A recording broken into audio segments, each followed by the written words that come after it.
Simbora estudar! O drible, Sérgio Rodrigues. Já peço desculpa pela minha voz, hoje não tá nada legal. Tá?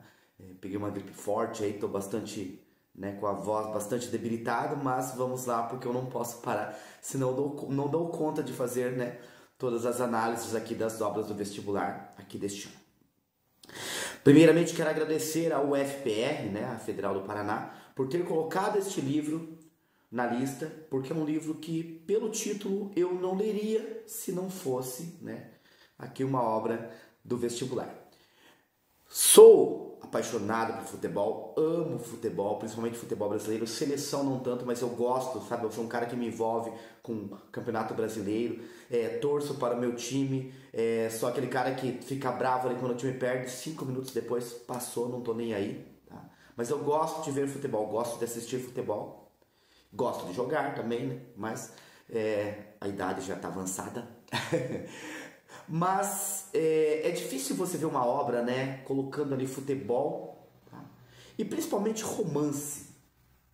Porque romance é algo muito longo, então a história do futebol, ela acaba pegando ali e não se desvincula. É difícil contar uma outra história, vai mais para a história do futebol. Filmes também são assim, Filmes geralmente que colocam futebol não são legais. E este livro, ele é muito legal. Tá? Então o futebol é usado aqui apenas como pano de fundo. O único filme que eu acho legal, que me veio à memória agora, que fala sobre o futebol, mas não é o futebol, é O Ano em que Meus Pais Saíram de Férias, que é bastante interessante, que traz aquela coisa da Copa de 70, mas não, bem menos futebol do que aqui. Começo aqui a minha análise, pela epígrafe, uma das epígrafes apenas que eu vou ler para vocês. A quem acha que o futebol do passado é que era bom, de quando em quando a gente esbarra com um saudosista. Todos brancos, nenhum preto. Mário Filho, O Negro no Futebol Brasileiro. O Negro no Futebol Brasileiro é um livro importantíssimo, tá? Foi escrito, foi publicado em 1947, e ele fala exatamente isso, sobre a importância do negro no futebol brasileiro. Então observe, saudosistas, por quê? Porque naquele tempo não tinham negros.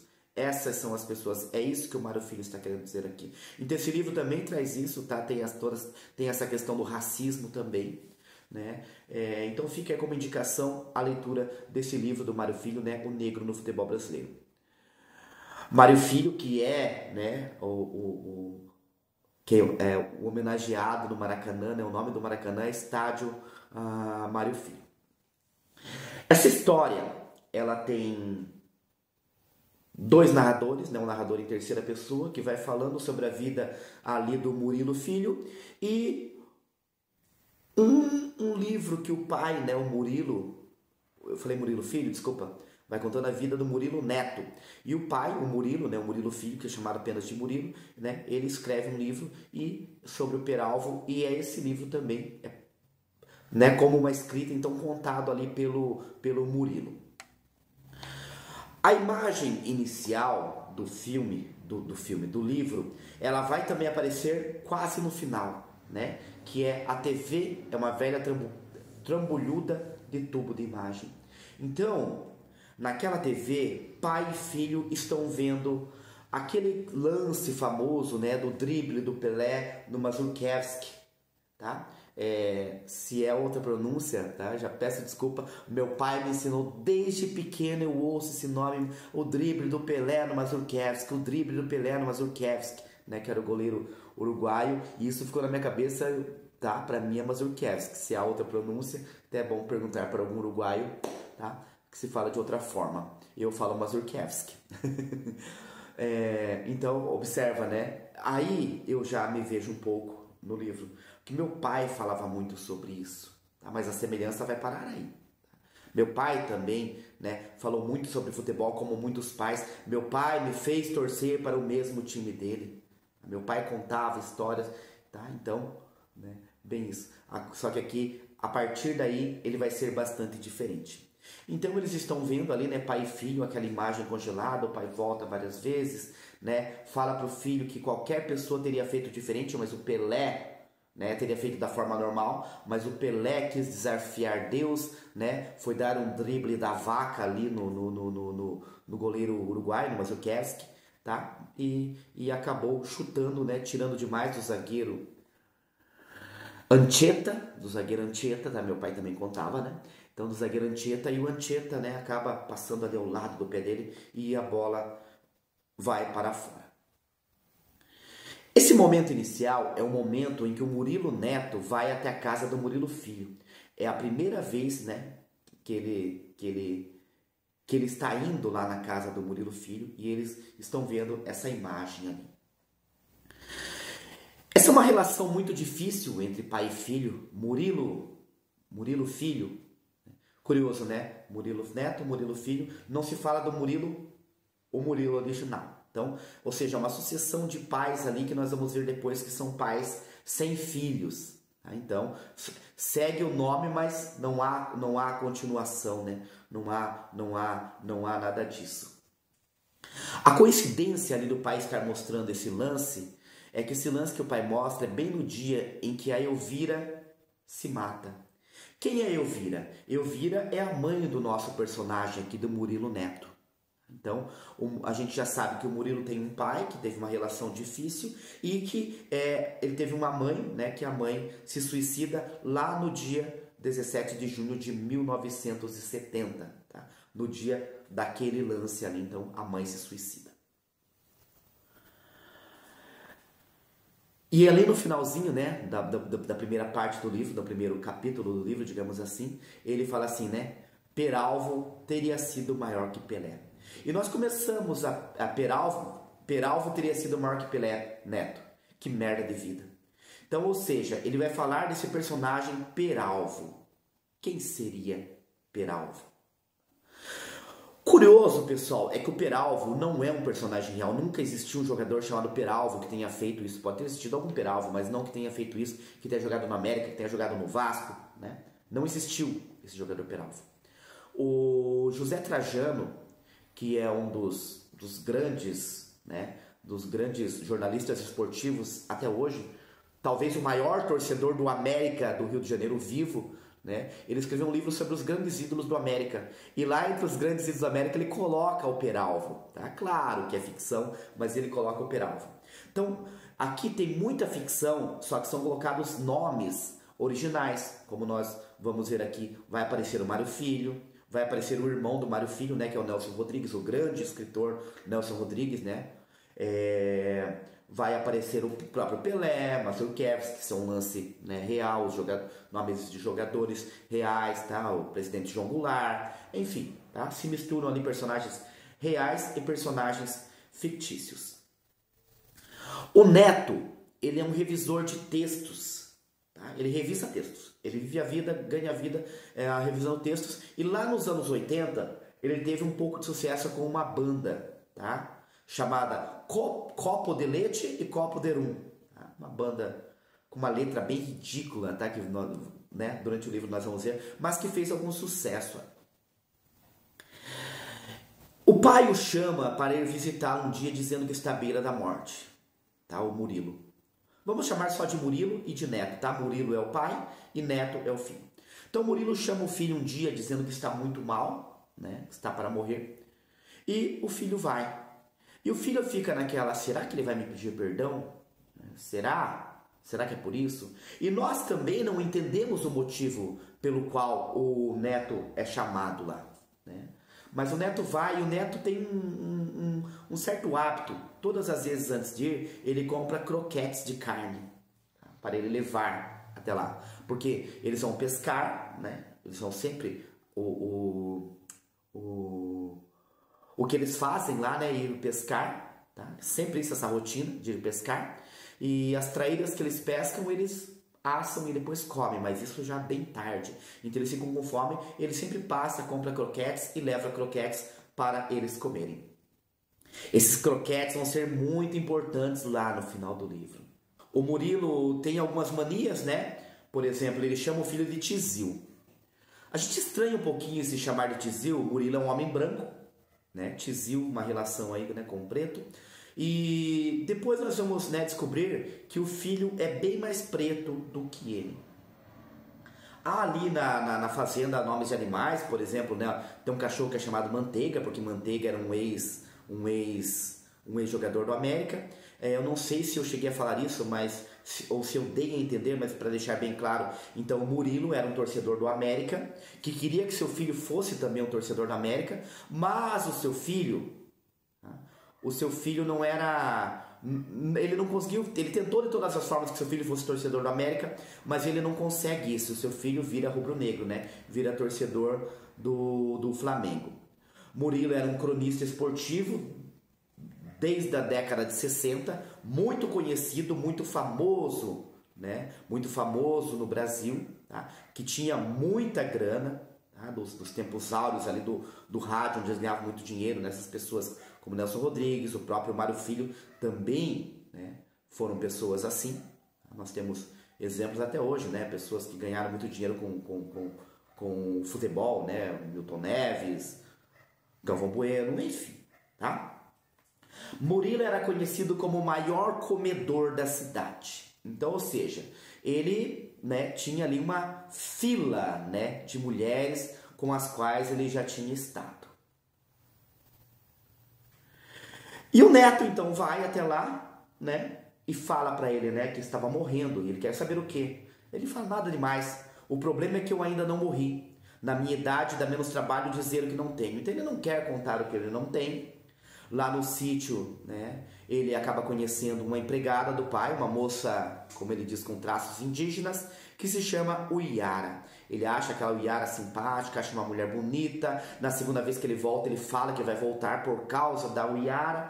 E o Uiara tem ali, né, um marido que parece mais um brucutu, né, chamado Josué. Ela não entende, né, aquela relação.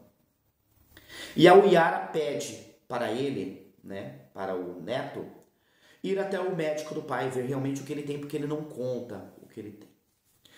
O neto tem uma namorada, né, que, aliás, ele tem namoradas temporárias, né, passa um tempo com uma menina, ele tem grana, né, ele anda com o Maverick 77 preto, então, como ele tem grana, ele atrai muitas mulheres, e ele vai pegando, né, escolhendo uma atendente de farmácia, uma caixa daquele lugar, e nesse momento ele está com uma atendente de farmácia chamada Grace Kelly. Como ele fala, Grace Kelly, obra cruel de outro pai. Grace Kelly também é uma menina que teve uma vida sofrida, tá? O pai a abandonou quando ela era pequena, teve uma vida bem difícil, tá? Quando ela tinha 6 anos, o pai some, né?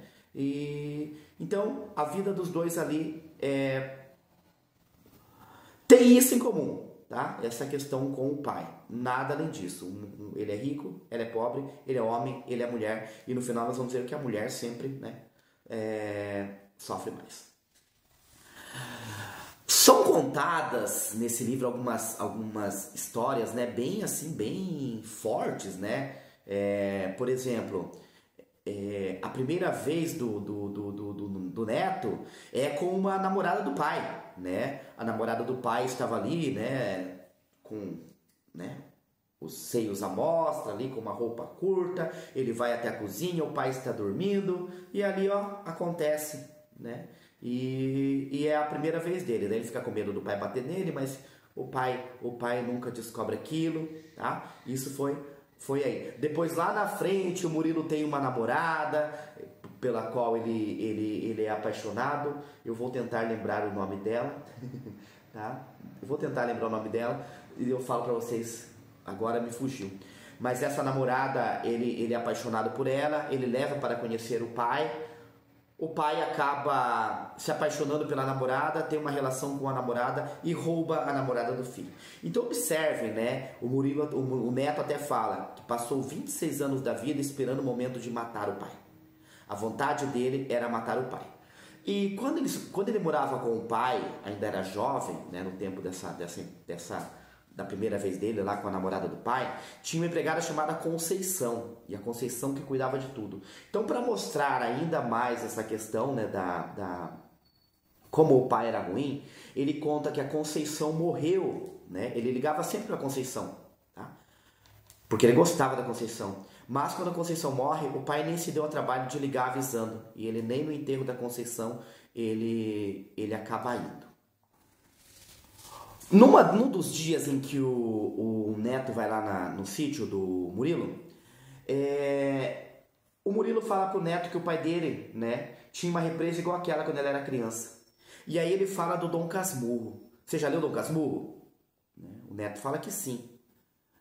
E aí ele fala que acho que todo mundo, né, quer atar as pontas da vida na velhice. E é isso que ele está tentando fazer. Mas a vida dele ele tem muito mais com Dom Casmurro, que nós vamos entender lá no final.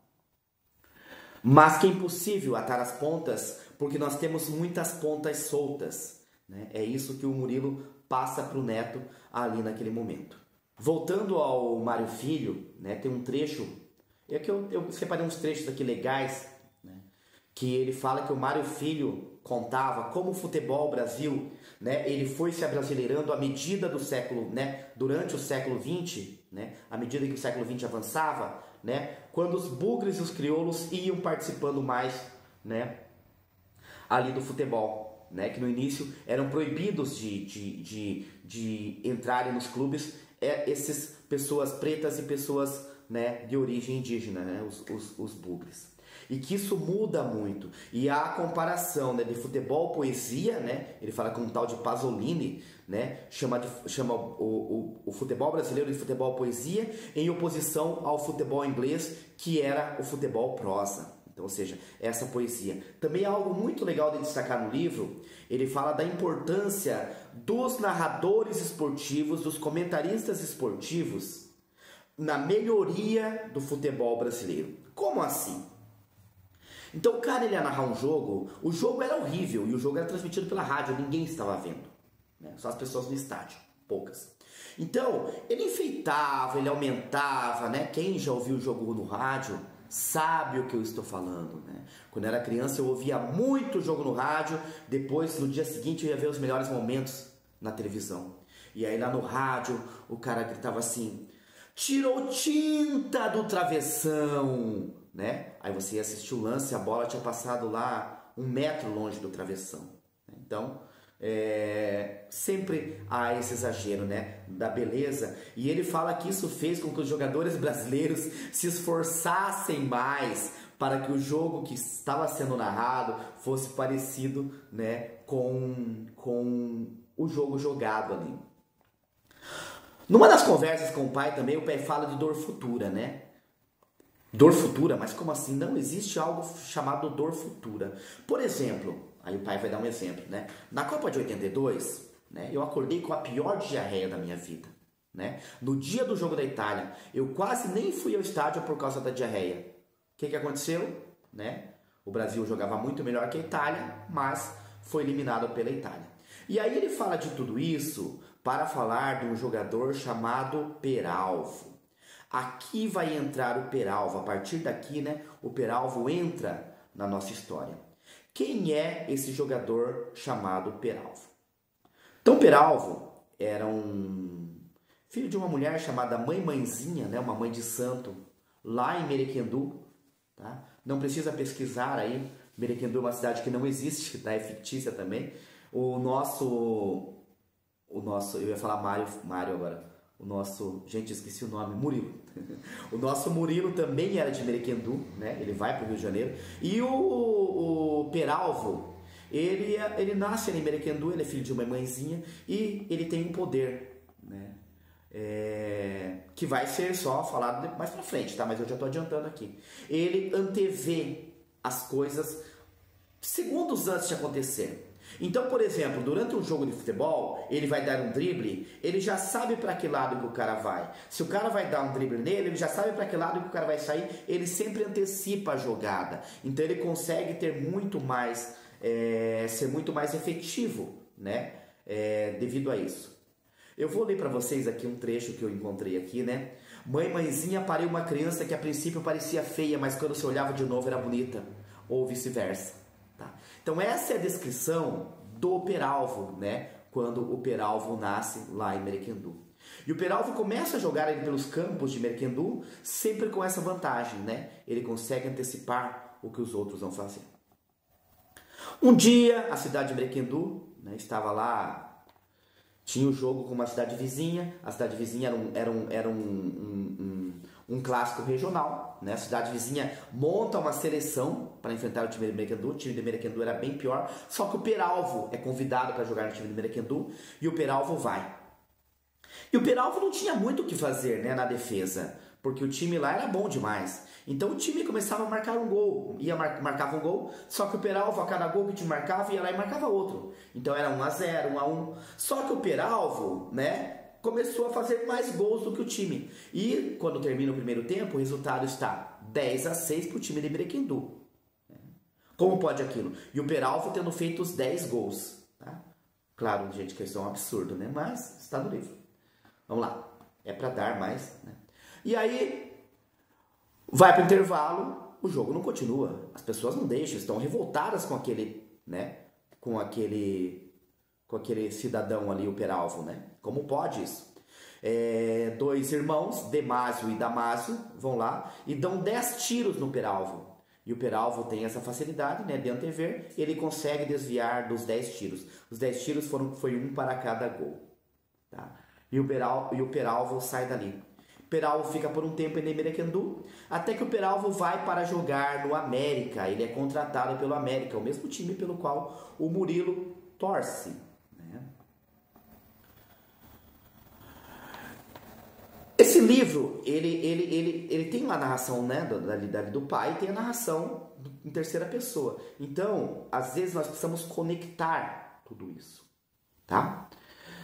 E eu vou lembrando de coisas assim, tá? Conforme eu vou passando. Há uma insinuação, né? Ali, quando o neto é jovem, de que o pai foi dedo duro da ditadura militar, que o pai entregava pessoas durante a ditadura militar, que era um aliado, né, da ditadura militar. Tá? Isso não se comprova, tá? Não se fala nem que é verdade nem que não, mas fica isso no ar ali durante o livro. Bom, o Peralvo chega no América, né, começa a jogar no América, né, começa a ir bem ali no América, ele está jogando bem, só que no treinamento ele acaba... Lembrei o nome da namorada do neto. Tá? Às vezes uma coisa não tem nada a ver que a gente lembra. O nome da namorada é Lude. Então a Lude era a namorada do neto e o pai acaba ficando com a Lude. Mas voltando ao Peralvo. Num treino, nem sei porque eu lembrei disso. Num treino ele acaba se machucando feio, né? Fica um bom tempo parado. E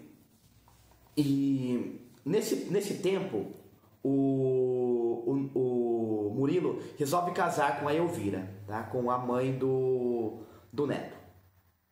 E o Peralvo ali se afasta um pouquinho. E o Peralvo conta uma outra coisa também pro Murilo, que ele vê a aura das pessoas. E ele acaba se afastando, né? Aí um dia o Murilo vai falar com ele, né? E ele fala que... Ele precisava contar uma coisa pro Murilo. E ele fala pro Murilo que a aura da Elvira era negra. Tá? E o Murilo fica pé da vida com ele. O que isso tem a ver? Não tem nada a ver. Eu só precisava contar pra você isso. Tá? E ele acaba se afastando. Só que, como vingança, o Murilo escreve um artigo no jornal falando sobre os superpoderes, né, do Peralvo. Tá? Contando isso sobre os superpoderes do Peralvo, né, eu preciso voltar um pouquinho antes na vida do Peralvo, tá? Antes dessa questão dos superpoderes. Vamos lá para fazer mais sentido. Então o Peralvo, no começo, ele era visto como um cara feio, né? As pessoas rejeitavam, entravam, ele ia nos bares ali com o Murilo, as pessoas olhavam torto. Depois que ele, né, que ele tem fama, que começa a ver que ele é um grande jogador, ele muda ali um pouquinho, né, a história do América, né? O América consegue melhorar bastante, tá? E tem até um episódio ali em que ele pega a filha de um policial, né, de um coronel do exército, tá? E ele se vê em apuros porque esse cara manda matar todos os homens pretos que saem com a filha dele, tá? Mas o Peralvo, ele não faz isso não. O Peralvo, inclusive, transa na frente dele porque ele está, inclusive, paralisado ali, né? Ele tem um AVC ali, está paralisado e diz que ele faz ele ver tudo. O Murilo até fica preocupado com ele, achando que ele estava morto, porque ele some, mas ele está lá tranquilão, né? Voltando agora, por que eu falei isso, né? Porque foi nesse momento que ele conta da aura, né?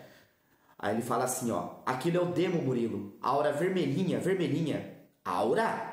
Você quer dizer areola, o bico do peito? Não, quero dizer aura mesmo, a luz em volta dela. Então, nesse momento que ele fala sobre a aura das pessoas, né? Que ele consegue ver a aura. Aí só depois que ele vai contar. E nesse momento da aura, pessoal, ele faz o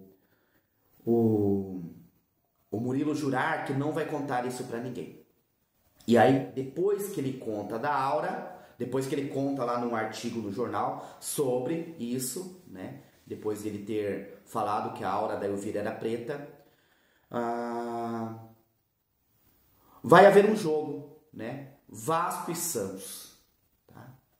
Um jogo no Rio de Janeiro, né? O Santos era o maior time do mundo na época, né?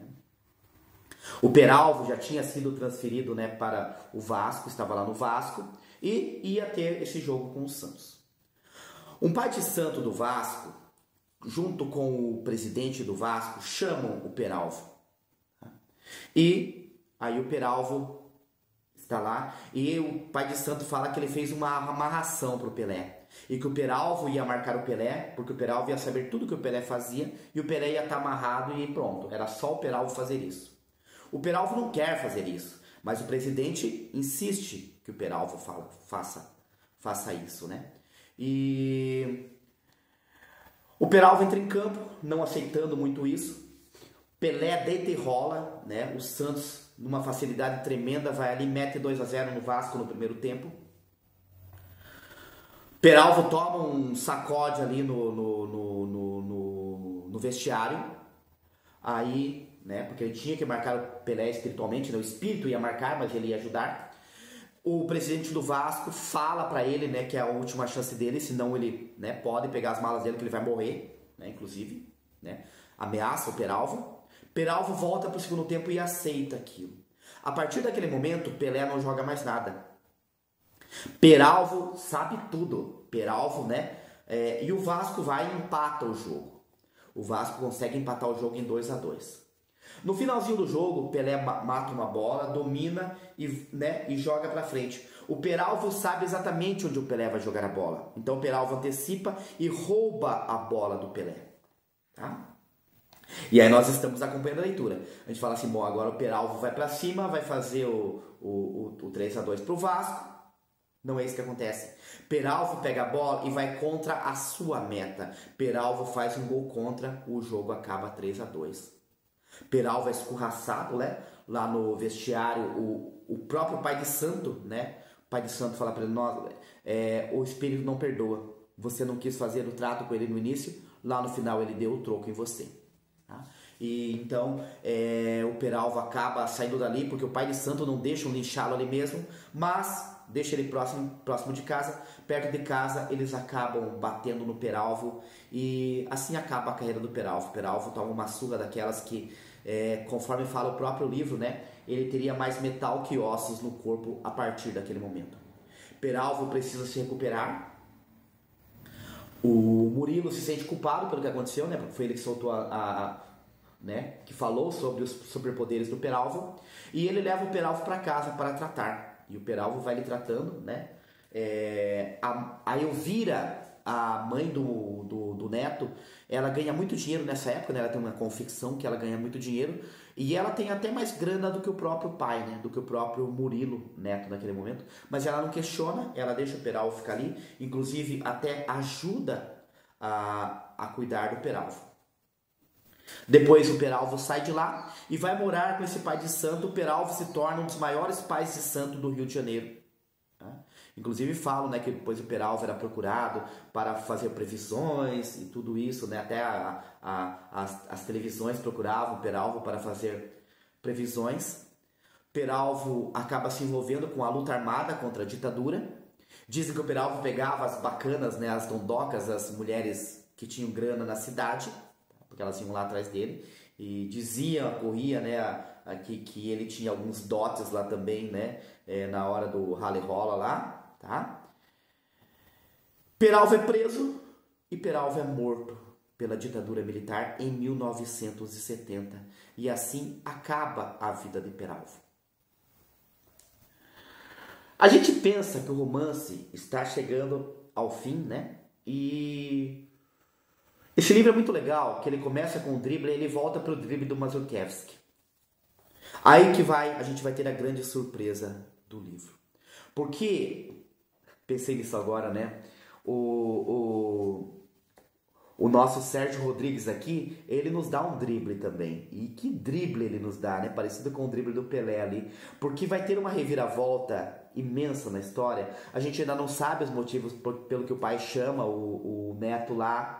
A gente acha que o neto vai matar o pai, vai acontecer alguma coisa, né? O que tem com a morte da mãe? O que o Peralvo tem a ver com a história? Confesso para vocês que já bem antes daqui, eu já imaginava que o Peralvo era pai. Na verdade, na metade do livro eu já imaginava que o Peralvo era o pai do neto.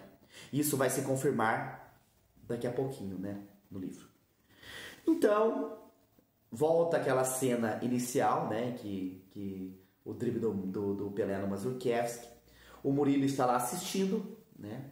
Na TV. E aí ele comenta, o pai fala que, né? Ele não percebe, você não percebeu nada, cara? Você não consegue perceber nada, né? Ele fala que não, que ele quer entender, né? E aí o pai fala para ele continuar. Então vai lá, você é tão, continua o jogo aí. Aí o que tem depois disso no jogo? E aí ele percebe que depois disso, né, depois do lance lá, o Brasil já ganhou de 3-1, o jogo já está aos 43 do segundo tempo, quando acontece esse lance, né? O jogo não tem mais nada, o jogo acaba, é o fim da vida. E aqui, gente, a gente vai ver que é o fim da vida do Murilo também. A vida do Murilo está chegando ao fim. Ali no drible é o fim da vida do Murilo. O Murilo também vai dar um drible no seu filho neto, aqui nesse momento. E aí ele fala, vai lá e vê o finalzinho na TV. O neto volta à TV, né, que tem a fita lá, né, provavelmente era um videocassete. Ele vê lá o final do jogo e de repente a fita corta e a cara do Murilo começa a aparecer. E ele já chega com ela, oi tizio, não vou roubar muito o seu tempo, né? E ele vai falando ali sobre o que aconteceu. Aí ele fala, agora eu vou te contar quem era sua mãe. E ele fala que a mãe dele era uma vagabunda. Você demora, né, para entender as coisas, eu também demorei. Eu fui o último a saber. E aí ele fala, né, que a mãe dele o traía com o Peralvo e que ele era filho do Peralvo. Tá? Ele vai falar sobre tudo isso. Aí ele vai falar que ele é capaz de qualquer coisa pelo amor de uma mulher, né? Ele já sabe disso, tinha roubado a namorada dele. E que ele queria deixar tudo que ele tinha para o Yara, mas ele não podia porque ele tinha esse filho bastardo. E aí o Murilo fala, né? Agora eu posso te contar, né? Que a sua mãe se matou porque mataram o homem dela. Então ela se mata depois que matam lá o Peralvo, né? E aí, né? O Murilo vai ouvindo tudo aquilo, né? Que a lei não deixa ele deixar tudo que ele tem para o Yara, que ele não quer deixar para o filho. E o vídeo acaba. Ele sai dali, ele fala assim, agora eu mato esse homem. Ele vai até a cozinha, não tem mais ninguém, não tem ninguém na casa. Ele sai e ele encontra o pai afogado. Ah, o pai fala, né, que era para ele ver o filme completo, que ele já estava esperando lá na pescaria. Quando ele chega lá no lago, ele encontra o pai afogado. Ele traz o pai para casa, né? A Yara já está lá, eles se colhem, tá? E parece que aí é o fim, né, do Murilo. O Murilo se mata assim, é o que a gente pensa, mas não é. O Murilo, ao voltar, né, depois o Murilo está numa estrada, nós temos essa cena, ele vai para uma murada de concreto, ele pensa em se matar, mas ele não consegue se matar, tá? Ele é fraco e aí ele vai contar o que aconteceu. Aí ele fala que 2 dias depois ele foi preso, né? Ele foi preso. Por quê? Porque o pai não morreu de afogamento. o pai morreu envenenado e a substância que matou o pai foi encontrada dentro dos croquetes, de 2 croquetes, 2 dos 10 croquetes que haviam lá. E no início da cena, logo que ele chega, o pai já toma os croquetes da mão dele e dá para o Yara leva para a cozinha. Então aí nós sabemos que a Yara colocou o veneno nos croquetes, ele levou para lá, tá? E comeu os croquetes, morreu e foi para dentro, né, do lago afogado. Né? Morreu antes, mas foi encontrado. O Murilo achou, o neto achou que ele estava ali afogado. Lembrei de uma coisa, né? Ele fala que ele foi preso quando ele revisava um livro de um pastor protestante chamado O que Significa Ser Livre. Tá? Só uma ironiazinha assim. Aí o Murilo, para se defender, ele fala de um vídeo, né? Não, tem a prova lá, meu pai falou, né? Num vídeo. Então não é encontrado nenhum vídeo, só é encontrado lá o medicamento, né? A droga que mata o Murilo. Ele deixa o testamento, no testamento ele diz que Murilo Neto, seu único filho, ainda que não biológico, planejava assassiná-lo, tá? Razão pela qual ele deixava toda a herança para o Yara. Ou seja, o Murilo já não tem mais nada. Então, ou seja, é o plano dele, né? É o grande drible que ele dá ali no Murilo. Ele dá esse grande... No Murilo Neto, né? No Neto. Ele dá esse grande drible e, como eu falei anteriormente, o Sérgio Rodrigues dá esse drible em nós aí. Falei pouco sobre a Grace Kelly, né? Então, a Grace Kelly, ela, que era namorada ali naquele momento do Neto, um dia ela chega pro Neto e fala que está grávida, né? O Neto fala que não tem nada a ver com aquilo, ele não serve para ser pai. Então observe a quantidade de pais aí, né? Pais. Murilo Neto também não é pai. Então nessa história a gente vê todos os homens, né, dessa história bem salafrários, né? Bem vagabundos. E a Grace Kelly resolve ter aquele filho e tem aquele filho. E quando o Murilo sai, que ele não se mata, ele pega o carro e ele vai em direção ali à próxima rocinha onde a Grace Kelly morava. E aí ele para o carro, né? E ele vê uma mulher vindo na direção. Eu vou ler para vocês assim, aqui. Assim que o Maverick para numa vaga miraculosa a poucos metros da portaria, ele sorri e vem na minha direção, ela sorri e vem na minha direção, trazendo pela mão um menino que aparenta ter em torno de 3 anos. Percebam, a criança já tem 3 anos. Só então reconheço Grace Kelly de cabelos escuros. Tão dramático é o contraste com o loiro químico que tenho na memória. É como se ela tivesse transferido a lourice para a carapinha russa do filho. Um moleque encabulado, de lábio inferior caído. Lábio inferior caído era o que tinha o Peralvo, que não desprega os olhos verdes do chão. E ele tinha olhos verdes. Esse é o Cauã, ele diz. Fala oi pro teu pai, Cauã.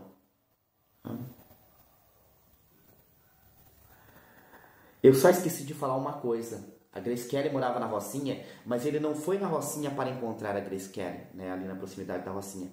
Ele estava tão pobre que ele alugava um quarto lá na Rocinha para ele morar. Era o lugar onde ele, né, onde ele estava, né, meio que se escondendo ali de tudo. E assim termina esse romance para a gente pensar sobre a questão do racismo, né, para a gente pensar sobre as questões aí, né, do machismo. E para a gente pensar tantas questões aí, tá? Então, o futebol serviu aí como, né, como pano de fundo para tantas questões importantes para nós. Beleza, pessoal? Espero que tenham gostado. Por hoje é isso e simbora estudar!